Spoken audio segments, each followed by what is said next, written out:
ಇದೊಂದು. ಇದು ಮೂರನೇದು ಭಾಳ ಪ್ರಮುಖವಾದಂಥ ನನ್ನ ಕನಸಿನ ಒಂದು ಚಿಂತನೆ. 25 ವರ್ಷದಿಂದನೇ ಇದು ಭಾಳ ದೊಡ್ಡ ಆಲೋಚನೆ ಮಾಡಿದ್ದೆ, ತಮಗೂ ಕೆಲವೆಲ್ಲ ಗೊತ್ತಿರಬೇಕು. ಈಗ ಒಂದು 10,000 ಭಾರತ್ ಜೋಡೋ ಯುವಕ ಸಂಘಗಳನ್ನು ರಚನೆ ಮಾಡಬೇಕು ಅಂತೇಳಿ ತೀರ್ಮಾನವನ್ನು ಮಾಡಿದ್ದೇವೆ. ಪ್ರತಿ ಪಂಚಾಯತಿಗೂ ಒಂದೊಂದು ಯುವಕ ಸಂಘ. ಆ ಯುವಕ ಸಂಘದಲ್ಲಿ ಕನಿಷ್ಠ ಒಂದು 150ರಿಂದ 200 ಜನ ಇರ್ತಾರೆ. ಒಂದು ಪಂಚಾಯತಿ ಒಂದು ಸಂಘ. ಮಿಕ್ಕಿದ್ದು ಅರ್ಬನ್ನಲ್ಲಿ ಸುಮಾರು 6,000 ಪಂಚಾಯತಿ ಇದೆ. ಒಂದು 4,000 ಅರ್ಬನ್ಗಳಲ್ಲಿ ವಾರ್ಡ್ಗಳಲ್ಲಿ ಇದನ್ನು ಸಂಘ. ಇದು ಸ್ಪೋರ್ಟ್ಸ್ಗೆ, ಕಲ್ಚರಲ್ಗೆ ಮತ್ತು ಅವ್ರದ್ದೇನೇ ಆದಂಥ ನಾಟಕಗಳಿರ್ಬೋದು, ಸಾಂಸ್ಕೃತಿಕಗಳಿರ್ಬೋದು, ಅವರ ನಾಯಕತ್ವವನ್ನು ಬೆಳೆಸ್ಕೊಡ್ಲಿಕ್ಕೆ ಮತ್ತು ಒಂದು ಕ್ರೀಡಾ ಮನೋಭಾವನ ಇಟ್ಕೊಂಡು ಮತ್ತು ಎಲ್ಲ ಒಂದು ನಮ್ಮ ಸೋಷಿಯಲ್ ಹಾರ್ಮನಿ ಇದನ್ನು ಅದಕ್ಕೋಸ್ಕರ ಭಾರತ್ ಜೋಡೋ ಯುವಕ ಸಂಘ ಅಂಥೇಳಿ ಈ ಪ್ರಾರಂಭ ಮಾಡಬೇಕು ಅಂತೇಳಿ ಮಾಡಿದ್ದೇವೆ. ಸೊ ಆ ಒಂದು ಸಂಘಕ್ಕೆ ಸರ್ಕಾರ 10 ಲಕ್ಷ ರೂಪಾಯಿ ಕೊಡ್ತದೆ. ಆ 10 ಲಕ್ಷದಲ್ಲಿ ಅದನ್ನು ಯಾವ ರೀತಿ ನಡೆಸಬೇಕು, ಎಲ್ಲಿ ನಡೀತದೆ ಅಂಥೇಳಿ ಅದಕ್ಕೆ ಎಲ್ಲ ಆ ಜಾಗಗಳೆಲ್ಲ ನಾವೆಲ್ಲ ಈಗ ನಮ್ಮ ತಲೆಯಲ್ಲೆಲ್ಲ ಇದೆ. ಅದು ಹಿಂದೆ ಎಲ್ಲ ನಾನು ಡಿಕ್ಲೇರ್ ಮಾಡಿದ್ದೆ ಅದನ್ನು. ಸೊ ಅದಕ್ಕೆ ಒಂದು ಇಟ್ ವಿಲ್ ಬಿ ಪ್ಯೂರ್ಲಿ ಸರ್ಕಾರ ಹಣ ಕೊಡ್ತದೆ. ಸೊ ಯೂತ್ ಕ್ಲಬ್ಸು ನಡೀತದೆ.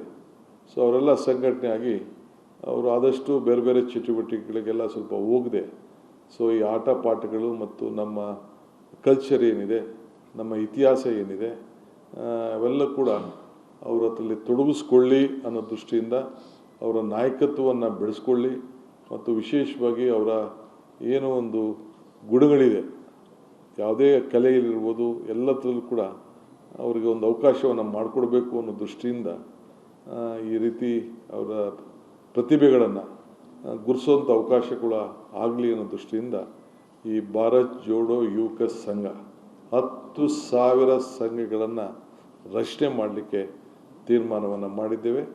ಅದಕ್ಕೆ 10 ಲಕ್ಷ ರೂಪಾಯಿ ಒಂದು ಪಂಚಾಯತಿಗೆ, ಒಂದು ಸಂಘಕ್ಕೆ ಕೊಡಬೇಕು ಅಂಥೇಳಿ. ಅಂದರೆ ಒಂದು ಪಂಚಾಯತಿಲಿ ಒಂದು ಸಂಘ ಇರ್ತದೆ, ಅದನ್ನು ತೀರ್ಮಾನವನ್ನು ಇವತ್ತು ಮಾಡಿದ್ದೇವೆ. ಸೊ ಅದಕ್ಕೆ ನಾನು ಹೇಳಿದ್ದೀವಿ ಎಲ್ಲ ಸೇರಿ ಯುಗ ಇದು ಅಂಥೇಳಿ. ಇನ್ನೊಂದು ದೊಡ್ಡ ಸಮಸ್ಯೆ ಕಾಡ್ತಾ ಇದೆ ನಿಮ್ಮೆಲ್ಲರಿಗೂ ಕೂಡ.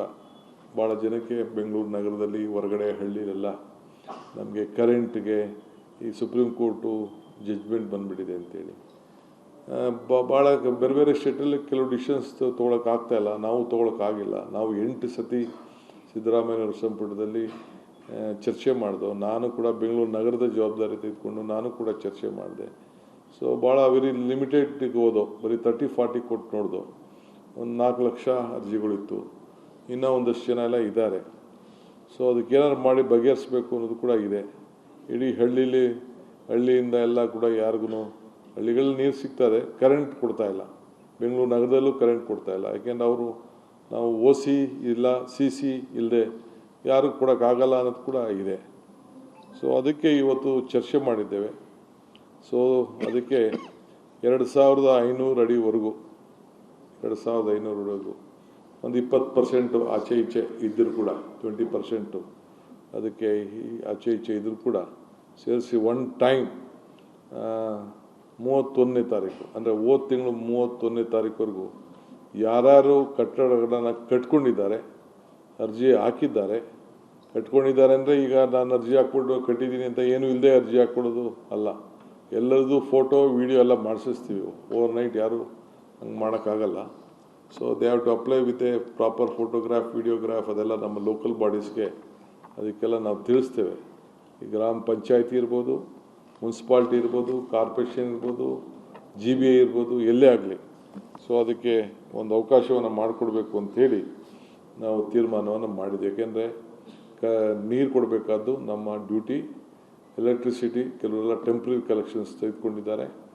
ಆ ದೃಷ್ಟಿಯಿಂದ ಅದನ್ನೆಲ್ಲ ಯಾವ ರೀತಿ ಒಂದು ಸರ್ಕಾರದ ಮಟ್ಟದಿಂದ ಇವತ್ತು ಅವ್ರಿಗೊಂದು ರಿಲೀಫ್ ಕೊಡಬೇಕು ಅಂತ ತೀರ್ಮಾನ ಮಾಡಿದ್ದೇವೆ.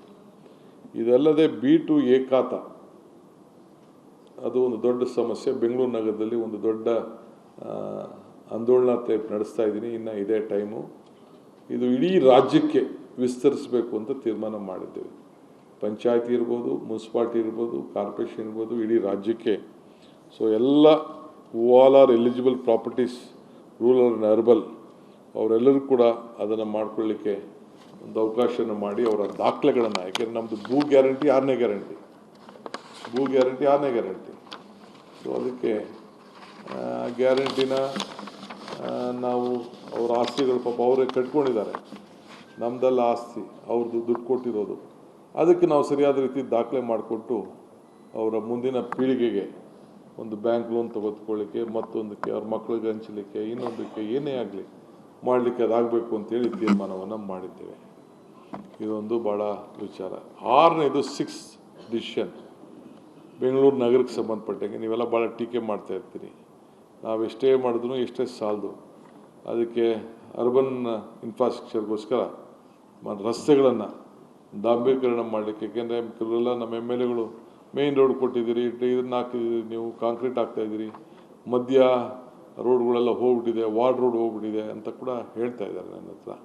ಸೊ ಅದಕ್ಕೆ ಇವತ್ತು 2,000 ಕೋಟಿ ರೂಪಾಯಿನ, ಸೊ ಎಲ್ಲ ಎಕ್ಸಿಸ್ಟಿಂಗ್ ಪ್ರೋಗ್ರಾಮ್ ಬಿಟ್ಟು, ಈಗೇನು ನಡೀತಾ ಇದೆ ಅದನ್ನು ಬಿಟ್ಟು ಹೊಸದಾಗಿ ಈ GBA BDA ವ್ಯಾಪ್ತಿಯಲ್ಲಿ ಎಲ್ಲ ರಸ್ತೆಗಳು ಕೂಡ 2,000 ಕೋಟಿ ರೂಪಾಯಿ, ಸುಮಾರು ಎಷ್ಟು ಕ್ಷೇತ್ರ ಇದೆ ತಮ್ಗೆ ಗೊತ್ತಿದೆ, ಎಷ್ಟು ವ್ಯಾಪ್ತಿ ಗೊತ್ತಿದೆ ತಮಗೆಲ್ಲ.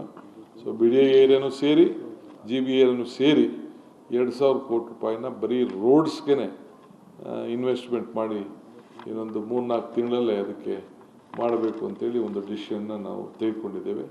ಸೊ ಹೀಗೆ ಕೂಡಲೇ ಇವತ್ತು ಕ್ಯಾಬಿನೆಟಲ್ಲಿ ಇದೆ. ಇನ್ನೂ ಭಾಳ ವಿಚಾರಗಳಿದೆ ಬೇರೆ ಬೇರೆವೆಲ್ಲ, ನಾನು ಇನ್ನೊಂದಿನ ನಾನು ಮಾತಾಡ್ತೀನಿ. ಸೊ ದಯವಿಟ್ಟು ನಾನು ಯಾವುದು ಪ್ರಶ್ನೆಗಳನ್ನು ಇವತ್ತು ದಯವಿಟ್ಟು ನಾನು ಕೇಳಬೇಡಿ. ಬಟ್ ನಿಮ್ಗೆ ಬಿಟ್ಟು ಹೋಗಲ್ಲ ನಾನು, ಡೋಂಟ್ ವರಿ.